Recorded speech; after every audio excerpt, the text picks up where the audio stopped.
Hello, good evening, and thank you very much for joining me on Business. The Chamber of Petroleum Consumers Ghana has welcomed the announcement of a reduction in sulfur content significantly from 3,000 ppm to 50 ppm. The Vice President, Dr. Mahmoud Bawumia, outlined the decision for the reduction by July this year during the Town Hall public engagement to highlight achievements of the government within the first 100 days in office. The Chamber of Petroleum Consumers Ghana had earlier criticized high-level sulfur contents in imported fuels, also known as dirty fuel. But Executive Secretary of the Chamber, Duncan Amwa, says the current development is good news. I spoke with him earlier after the announcement on Business Live. It is one of excitement as usual, but again, it is also one of skepticism. We have heard that kind of announcement on 3 different occasions. If you recall, when the sulfur issue came, NPA came out to say, oh, it was going to move from 3,000 to 500 ppm by January. We pressed further. They said they were going to do 50 ppm by same January. Second announcement. Third announcement, we missed January deadline. Then we are told, oh, by April, Ghana would move to 50 ppm. Ghanaians continue to wait. And then we get towards April, and then we are told July. We are excited that the presidency has taken note and is also committed to ensuring that Ghanaians get cleaner fuel in order to be able to go about their day-to-day operations. As it is today, the sulfur content continues to be a problem, and we are hoping that July would be July and not July and another deadline comes. What it means is that significantly, you are looking at about 300%, no, about 3,000, almost, I mean, it's a huge, leap. Yeah. And the other issue we were hoping we'll be told something about is the oil refinery. In fact, it's been the impediment, it's been the issue that has been between the consumer and implementation of 50 ppm. If you ask, they tell you the refinery can do up to 1,000 ppm, which is much higher than the 50 we are asking for. And if the refinery can only do up to 1,000 and it has not been retooled, it has not been provided with a desulfurization plant, then one will be asking, are we really sure we'll be able to achieve the July deadline we are setting? Now, CEO of investment firm Echo Capital is underscoring the essence of investing in various financial portfolios to forestall becoming victims of negative unforeseen economic circumstances. In an interview with Joy Business after educating participants of the South Odoko Assemblies of God program, Dela Agbo lamented the low level of financial literacy among the populace, which he noted is affecting personal investment by the public. He highlighted the bright prospects in agricultural investments in the country and explained how investors can overcome some fears associated with exploring investments in the sector. The lack of adequate financial literacy continues to undermine the financial sector and affect the level of investments by individuals. As a result, many people lack the knowledge in what areas to invest and the returns to be derived. Echo Capital Investments, a financial advisory firm, used the Easter festivity to educate some participants of the South Odoko branch of the Assemblies of God Church. CEO of the company, Delagbo, was not happy with the low level of financial literacy in the country, with this attendant low-level investments by the populace. A lot of people in Ghana are not investing, and because they don't know. A lot of people don't know where to go.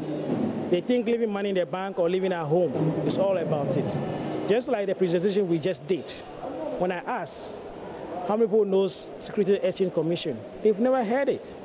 You ask about the stock market, they never heard it. So there are a lot of people out there in Ghana that have absolutely no idea about the investment companies. So we need to educate people. We have a lot of work to do in terms of education. And that's something Echo Capital is trying to do.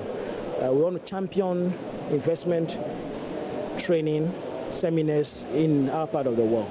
Mr. Agbo highlighted significant opportunities in agricultural investments, which he noted has been shunned by financial institutions on many occasions as a result of the risks. It's the area that Echo Capital has been passionate about. We've been very passionate about it. It's something that we want to invest a lot of money in. As we speak, we've been looking at creating some closed-ended funds. Now, the Oxford Street at Osu in Accra, which normally gets filled with revelers during festive periods and other holidays, was devoid of such brisk activities on Easter Monday. The street was virtually empty on a visit by Joy Business. Kukua Apia spoke with some fast food operators to find out how businesses have fared on Easter Monday.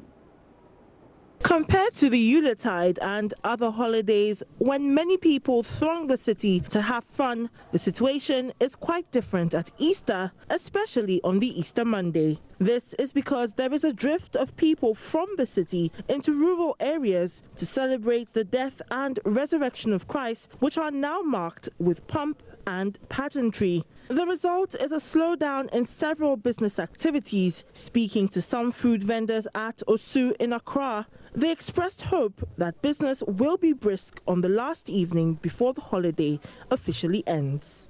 It has been boosted because people call in to order food and people also come in to eat. So there has been a lot of change. My target is to get to different level, and I have a teamwork. We are working together to do our best possible to get things going. And also, we're getting orders, we are getting clients coming in to come for parties and out catering and other stuff. And they are coming more than before, so it's good. Well, during the daytime, the way we are expecting people to show up, they don't really show up. But later in the evening, since the Oxford Street is a very busy street, in the evening we get a lot of crowd here. Yes. So by doing a breakfast session, which we thought we would have got more customers during the morning section, they don't show up.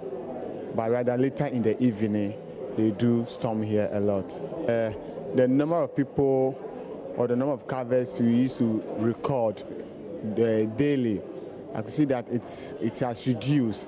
So I have the strong feelings that most of them has gone off the shore to different places for the Easter. But we all know mostly after the other days, they come back on Mondays to go to the beach, which we are expecting more crowd this evening. Fast food joints across the capital seem to have experienced a boom in sales from the beginning of the Easter celebrations. However, as the celebrations come to a halt, they seem to be experiencing a slowdown in business. But let's see if the last day of Easter can bring another boom for their businesses. My name is Kukua Apia, reporting for Joy Business. And on that note, we end business for tonight. Many thanks for watching. My name is Emmanuel Abuaji Viafe. Good evening.